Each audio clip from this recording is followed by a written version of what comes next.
సంవత్సరాలుగా కుల వ్యవస్థ మూలంగా, బ్రాహ్మణీయ కుల వ్యవస్థ మూలంగా వేలాది సంవత్సరాలుగా మనుషులుగా నోచుకోనటువంటి సమాజానికి, మనుషులుగా గుర్తింపు లేనటువంటి సమాజానికి మనుషులుగా గుర్తింపునిచ్చి తన రాజ్యంలో ప్రాతినిధ్యం కల్పించినటువంటి ఒక గొప్ప సుదినం 1902 జూలై 26.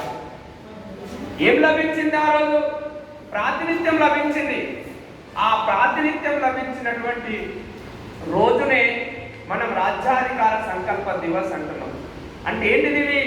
అణగారిన కులాల యొక్క రాజకీయ ఆకాంక్షలకు అంకురార్పణ జరిగినటువంటి రోజు. ఏంటిది మరి? అప్పటి వరకు అణగారిన కులాలు అసలు రాజ్యాధికారంలో మేము భాగస్వామ్యం అవుతాము అనేటువంటి కలలో కూడా అనుకోలే వాళ్ళు ఎవరు. కాబట్టి ఆయన ఇచ్చినటువంటి అవకాశం ద్వారా, ఛత్రపతి సాహు మహారాజు గారు ఇచ్చినటువంటి అవకాశం ద్వారా బ్రాహ్మణేతర కులాలందరూ కూడా ఒక రాజ్య పాలనలో భాగస్వామ్యం అయ్యేటువంటి ఒక గొప్ప రోజుగా మనం ఇవాళ జూలై 26, 1902ను ఇవాళ మనం కొనియాడుతూ ఉన్నాం. మరి ఎందుకు 1902 జూలై 26 నాడు సాహు మహారాజు గారికి ఈ ప్రాతినిధ్యం కల్పించాలన్న ఆలోచన ఎందుకు వచ్చింది? ఇతరులు ఏం మాట్లాడతారు? సాహు మహారాజు గారు రిజర్వేషన్లు కల్పించిండ్రు అని మాట్లాడి దండేసి దండం పెట్టి చప్పట్లు కొట్టిపోతాం. మరి ఎందుకు సాహు మహారాజు గారు రిజర్వేషన్లు కల్పించిండు? రిజర్వేషన్లు కల్పించడానికి గల ప్రధాన ఉద్దేశం ఏందో మనం మాట్లాడుకోవాలి. మహాత్మా జ్యోతిరావు పూలే స్త్రీలకు చదువు నేర్పిండు, అంటరాని జాతులకు చదువు నేర్పిండు అని మాట్లాడుతాం. ఎందుకు నేర్పిండు? ఆయనకు చదువు నేర్పాలన్న ఆలోచన ఎందుకు వచ్చింది? ఆ ఆలోచన విధానం గురించే మనం మాట్లాడుకోవాలి. ఎవరైతే ఆలోచన విధానాన్ని అధ్యయనం చేయరో వాళ్ళకి ఈ ఉద్యమం అర్థం కాదు. ఎవరికైతే బహుజన ఉద్యమం అర్థం కాదో వాళ్ళు ఉద్యమ విధ్వంసకులుగా తయారవుతారు. కాబట్టి మిత్రులారా, మనం ఇతర కుల సంఘాల మాదిరిగా, ఇతర ప్రజా సంఘాల మాదిరిగా మనం భౌతికవాదాన్ని మాత్రమే చర్చించడం కాకుండా అసలు మహానీయులకు ఆలోచన ఎందుకు వచ్చిందో, ఆ ఆలోచన పురుడు పోసుకోవడానికి కారణమైన పరిస్థితులు ఏందో మనం మాట్లాడుకున్నప్పుడు ఈ యొక్క ఉద్యమం అనేది మనకు అర్థమవుతుంది. మిత్రులారా, మరి సాహు మహారాజు గారు ఈ రిజర్వేషన్లను ప్రారంభించడానికి, స్థాపించడానికి ఆయనను ప్రేరేపించినటువంటి అంశం ఏంటి అంటే, సాహు మహారాజు గారి యొక్క కుటుంబ విధానం గురించి మాట్లాడుకుంటే, సాహు మహారాజు గారి అసలు పేరు యశ్వంతరావు గాడ్గే. అది సాహు మహారాజు గారి అసలు పేరు. ఆ కొల్హాపూర్ ఆస్థానానికి రాణి ఆనందిబాయి గారు తమ వంశోద్ధారకులు లేనప్పుడు ఛత్రపతి సాహు మహారాజు గారిని దత్తత తీసుకోవడం జరుగుతుంది. ఆ దత్తత తీసుకున్న తర్వాత ఆయనకు సాహు మహారాజుగా నామకరణం చేస్తుంది. ఈ రకంగా సాహు మహారాజు గారు కొల్హాపూర్ ఆస్థానానికి 1894లో ఛత్రపతి సాహు మహారాజు గారు సింహాసనాన్ని అధిష్ఠించడం జరిగింది. మరి సాహు మహారాజు గారు రాజు కావడం ఆ రాజ్యంలో ఉన్నటువంటి బ్రాహ్మణులకు ఇష్టం లేదు. ఎందుకు ఇష్టం లేదు? సాహు మహారాజు గారి రాజ్యంలో ఉన్నటువంటి బ్రాహ్మణులకు సాహు మహారాజు రాజు కావడం ఇష్టం లేదు. ఏమంటారు వాళ్ళు? ఈ గాడ్గే వంశస్థులు అసలు క్షత్రియులే కాదు, వీళ్ళకు రాజ్య పరిపాలన చేసే యోగ్యతే లేదు అని ఆ రాజ్యంలో ఉన్నటువంటి బ్రాహ్మణ పురోహితుల యొక్క భోస్లే వంశస్థుల యొక్క వాదన. ఈ భోస్లే వంశానికి సంబంధించిన వాళ్ళు సాహు మహారాజు యొక్క రాజ్యాధికార అర్హత మీద వాళ్ళు కోర్టులో కేసు వేస్తారు. కోర్టులో కూడా అనేక పర్యాయాలు కోర్టులో వాదోపవాదనలు జరిగిన తర్వాత గాడిగే వంశస్థులు కూడా క్షత్రియ వంశానికి సంబంధించిన వాళ్ళే అని ఆ యొక్క తీర్పు రావడం జరుగుతుంది. మిత్రులారా, ఇక్కడ అనేక సందర్భాలలో ఛత్రపతి సాహు మహారాజ్ గారి యొక్క రాజు అయ్యేటువంటి యోగ్యత పట్ల ఆ రాజ్యంలో ఉన్నటువంటి బ్రాహ్మణులు అనేక రకాలుగా కుట్రలు చేస్తారు.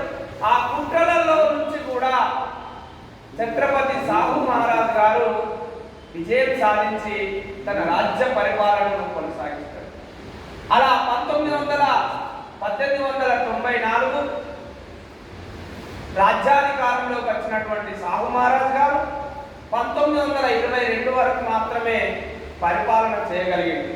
అంటే కేవలం 28 సంవత్సరాల కాలం మాత్రమే తన యొక్క పరిపాలన అనేది సాగింది.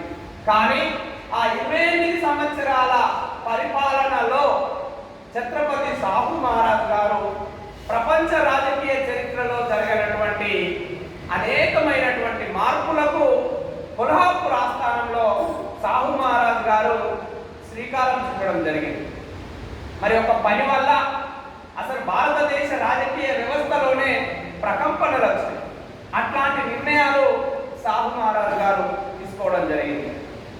మరి ఆ నిర్ణయాలు తీసుకోవడానికి కూడా సాహు మహారాజుకు జరిగినటువంటి ఒక ముఖ్యమైన ఘట్టం ఏంటంటే 1900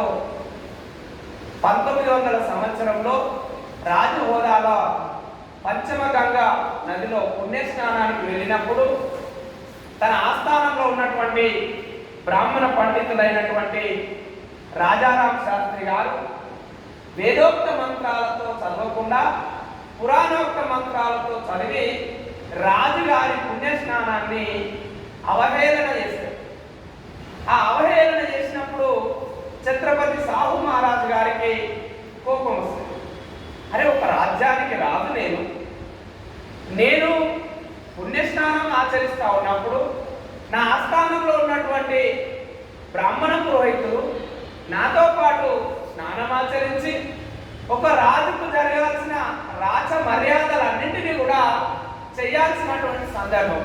కానీ ఏం చేసిన వాళ్ళు చేయలేదు. పురాణోక్త మంత్రాలతో ఛత్రపతి సాహు మహారాజును అవమానపరిచారు.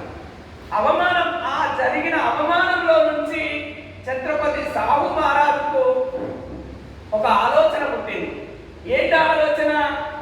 అరే, ఒక రాజైనటువంటి నాకే ఈ బ్రాహ్మణ పురోహితుల చేతుల ఇంతటి అవమానం జరుగుతుంది, ఇంతటి చిత్కారం జరుగుతుంది.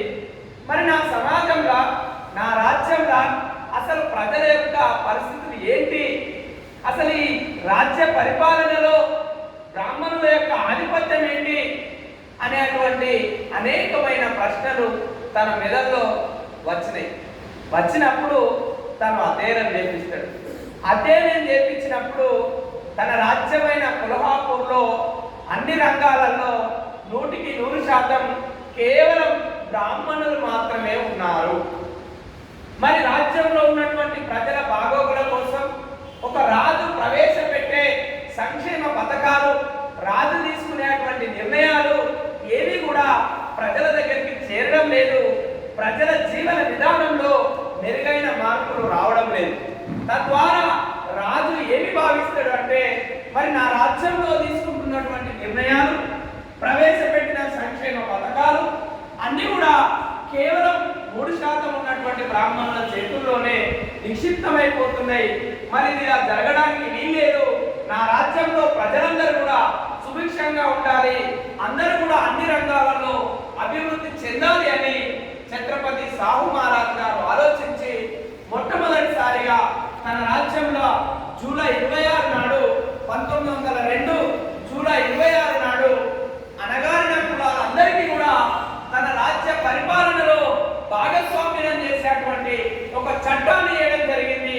మరి ఆ చట్టం జరిగినటువంటి రోజే ఈ జూలై 26.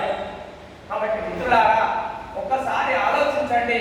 మనం అనేకమైనటువంటి రాజవంశాలకు సంబంధించిన సినిమాలు చూసినాం. ఇటీవలి కాలంలోనే బాహుబలి సినిమా కూడా రావడం జరిగింది. మరి ఆ బాహుబలి సినిమాలో మన ప్రజలందరూ కూడా